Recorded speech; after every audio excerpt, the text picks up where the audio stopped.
দৈনিক প্রথম আলোর প্রধান শিরোনাম, যুদ্ধবিরতিতে ইরান ইসরায়েল। এটি ইরান ইসরায়েল সংঘাত নিয়ে তাদের প্রতিবেদন। এই খবরে বলা হচ্ছে 12 দিনের সংঘাত শেষে ট্রাম্পের যুদ্ধবিরতি ঘোষণা, তারপরও দুই পক্ষের পাল্টাপাল্টি হামলার অভিযোগ।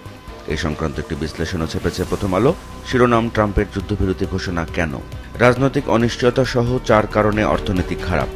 আইএমএফের এই বিবৃতিকে কেন্দ্র করে প্রথম আলোর যে প্রতিবেদন, তাতে বলা হচ্ছে চলমান ঋণ কর্মসূচি থেকে 2 কিস্তির $137 কোটি আগামীকাল বাংলাদেশের হিসেবে জমা হবে। আর রাজনৈতিক অনিশ্চয়তা ছাড়া অন্য যে 3টি কারণ, সেটি হচ্ছে কঠোর আর্থিক ও রাজস্ব নীতির প্রভাব, বাণিজ্য ক্ষেত্রে প্রতিবন্ধকতা বৃদ্ধি এবং ব্যাংক খাতে অব্যাহত চাপ।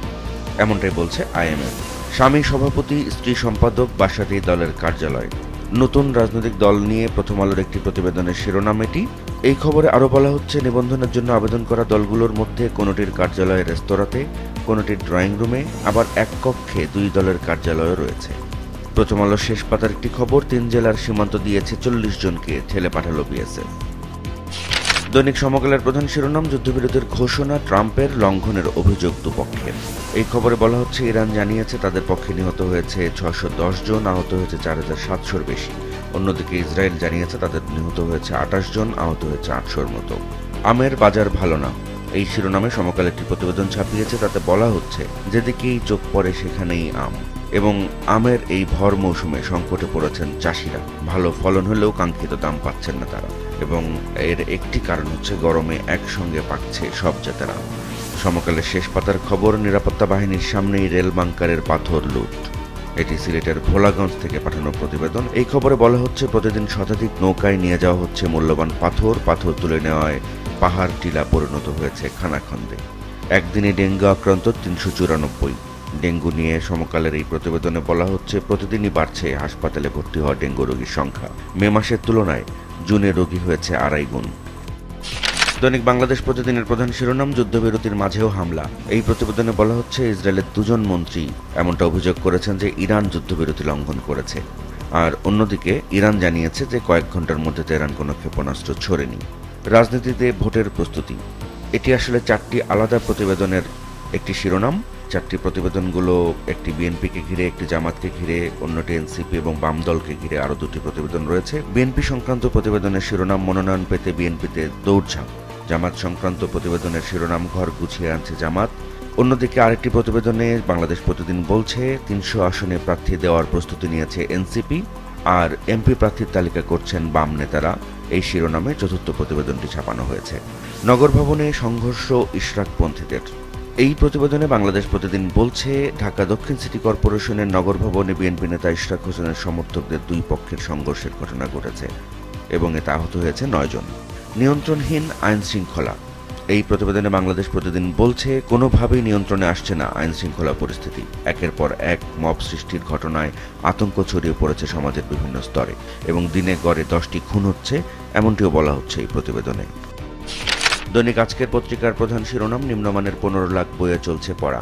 বিনামূল্যের পাঠ্য বই নিয়ে এই প্রতিবেদনে বলা হচ্ছে, নিম্নমানের বই ছাপানোর জন্য অভিযুক্ত 29টি মুদ্রণ প্রতিষ্ঠান, এবং বইয়ের মান যাচাইয়ের প্রতিবেদন দেওয়া হয়েছে এনসিটিভিতে।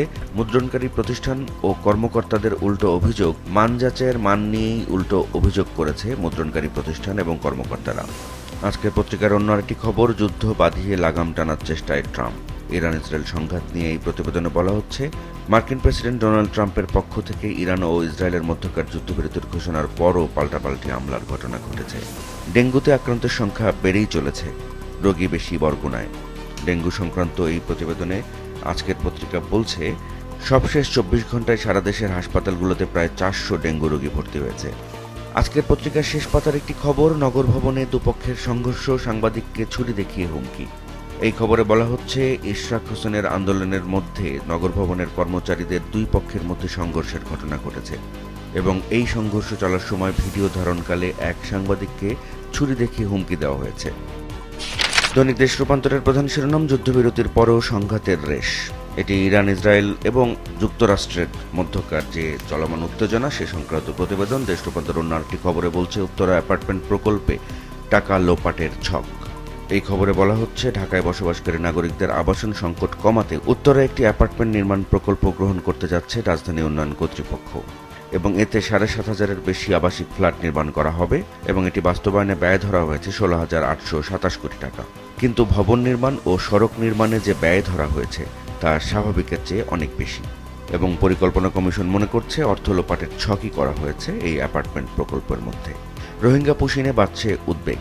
এই প্রতিবেদনে বলা হচ্ছে, প্রতিদিনই পুশব্যাক করাচ্ছে ভারত, ১৫০০-এর বেশি নারী পুরুষকে ফেরত পাঠিয়েছে এ পর্যন্ত এবং এসব পুশিনের মধ্যে ১০০-র বেশি রোহিঙ্গা নাগরিক রয়েছে বলে পুলিশের প্রতিবেদনে উঠে এসেছে। দৈনিক কালের কণ্ঠের প্রধান প্রতিবেদন, ১২ দিন পর যুদ্ধবিরতি, বিশ্বজুড়ে স্বস্তি। ইরান ইসরায়েল সংঘাত নিয়ে এই প্রতিবেদনে বলা হচ্ছে, যুদ্ধবিরতি লঙ্ঘনের অভিযোগে ইরান ও ইসরায়েলের উপর ক্ষুব্ধ ট্রাম্প। ইরানের সরকার পরিবর্তন চায় না যুক্তরাষ্ট্র, এমনটিও জানিয়েছেন যুক্তরাষ্ট্রের প্রেসিডেন্ট এবং শর্ত সাপেক্ষে যুদ্ধবিরতি মেনে চলার অঙ্গীকার করেছে ইরান। কালের কণ্ঠের শেষ পাতার খবর, মব সন্ত্রাসে ৯ মাসে নিহত ১৩১। এই খবরে বলা হচ্ছে, দেশে মব সন্ত্রাস নিয়ন্ত্রণ করা কঠিন হয়ে পড়ছে। হিউম্যান রাইটস সাপোর্ট সোসাইটির হিসেবে মব তৈরি করে দেশের মানুষের উচ্ছৃঙ্খল আচরণে গত ৯ মাসে অন্তত ১৩১ জন নিহত হয়েছেন এবং আহত হয়েছেন ১৫০ শতাধিক। এবং গতকাল বিভিন্ন নাগরিক এবং সংগঠনের বিবৃতিতে বলা হয়েছে, সরকারের নিষ্ক্রিয়তায় মানবাধিকার লঙ্ঘিত হচ্ছে। জুলাই যোদ্ধারা পাবেন মাসিক ভাতা, সরকারি চাকরিতে অগ্রাধিকার। এই শিরোনামে কালের কণ্ঠের যে প্রতিবেদন তাতে বলা হচ্ছে, ২৪-এর গণঅভ্যুত্থানে আহত জুলাই যোদ্ধারা আগামী মাস থেকে মাসিক ভাতা পাবেন। এর পাশাপাশি তারা আজীবন সরকারি হাসপাতালগুলোতে বিনা খরচে চিকিৎসা পাবেন। করোনা চিকিৎসায় পদে পদে সংকট। চট্টগ্রাম জেনারেল হাসপাতালের পরিস্থিতি নিয়ে এই প্রতিবেদনে কালের কণ্ঠ বলছে, ২১ দিনে ওই অঞ্চলে ৯০ জন করোনায় সংক্রমিত হয়েছে এবং চট্টগ্রামের ২৫০ শয্যা জেনারেল হাসপাতালকে করোনা চিকিৎসার জন্য ডেডিকেটেড ঘোষণা করা হলেও চিকিৎসার বেশিরভাগ সরঞ্জাম বিকল এবং এ কারণে ব্যাহত হচ্ছে যথাযথ চিকিৎসা। দৈনিক যুগান্তরের প্রধান শিরোনাম, অবশেষে হার মানল ইসরায়েল। এই খবরে যুগান্তর বলছে, যুদ্ধবিরতি পাকাপোক্ত হতেই ইরান জুড়ে বিজয় মিছিল বের করে দেশটির সর্বস্তরের মানুষ। আশুলিয়া হত্যাকাণ্ডের তদন্ত প্রতিবেদন দাখিল, ৬ জনকে পুড়িয়ে মারায় ১৬ জনের সম্পৃক্ততা মিলল। এটি আন্তর্জাতিক অপরাধ ট্রাইব্যুনালের খবর। এই খবরে বলা হচ্ছে, জুলাই অভ্যুত্থানে শেখ হাসিনা সরকারের পতনের দিন ৫ই আগস্ট ঢাকার আশুলিয়ায় যে নারকীয় হত্যাকাণ্ড ঘটেছিল এবং হত্যাকাণ্ডের পর যে মরদেহগুলো পুড়িয়ে ফেলা হয়েছিল, সেসব ঘটনায় ১৬ জনের সম্পৃক্ততা মিলেছে। মব ভায়োলেন্স দমবে না কঠোর পদক্ষেপ ছাড়া। এই শিরোনামে যে প্রতিবেদন যুগান্তরের তাতে বলা হচ্ছে, রাজধানী ঢাকা সহ সারা দেশেই এখন আতঙ্কের নাম হয়ে উঠেছে মব ভায়োলেন্স। ১০ মাসে সারা দেশে মবের শিকার হয়ে গণপিটুনিতে অন্তত ১৭৪ জন মারা গেছে। এটি আইন ও সালিশ কেন্দ্রের হিসাব।